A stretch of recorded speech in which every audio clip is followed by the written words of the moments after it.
7강은 사례 적용인데요. 첫 번째 보시죠. 자기 학교 학생을 상담 의뢰한 후 그러시고요. 학교 교사가 전화로 상담 내용을 질문하면 어떻게 할 것인가 라고 했습니다.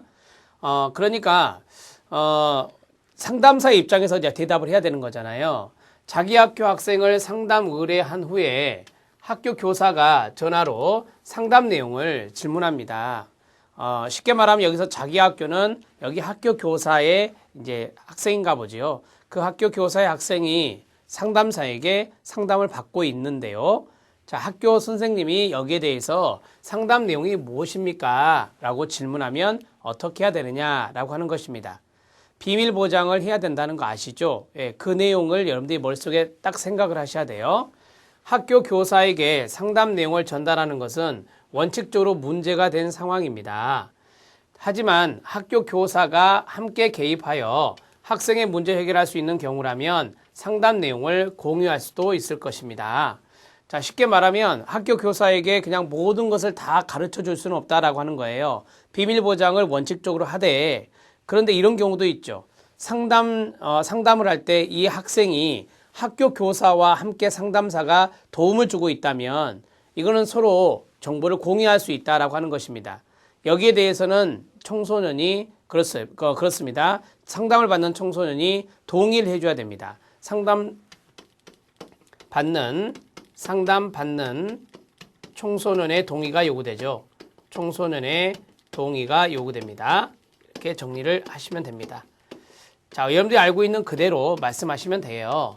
비밀 보장이 원칙입니다. 그러나 학교 선생님이 같이 개입하는 경우 이 청소년에게 동의를 구한 후에 정보를 공유할 수도 있을 것입니다. 라고 말씀하시면 돼요. 2번 들어갑니다. 내담자의 부모님이 상담 내용을 알려달라고 하면 어떻게 해야 되느냐라고 했습니다. 아시는 대로 하시면 되죠. 부모님이 알려달라 해도 비밀 보장이 원칙입니다. 그런데 이 청소년인 자녀가 거기에 대해서 동의하고 승낙을 했다면 부모님에게 알려줄 수도 있는 문제입니다. 자, 부모님이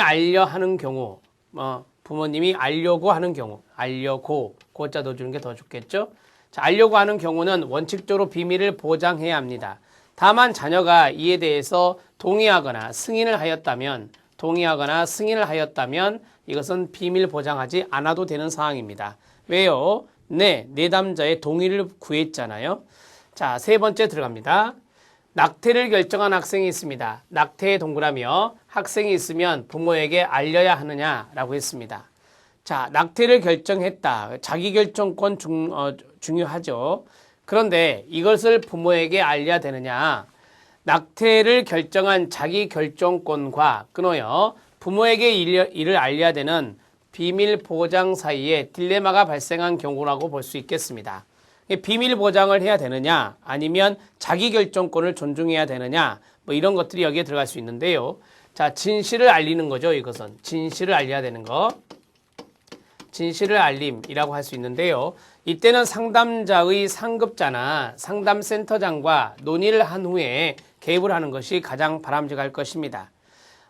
여러분들이 이제 생각을 할 때 생명 보호가 가장 1순위가 되거든요.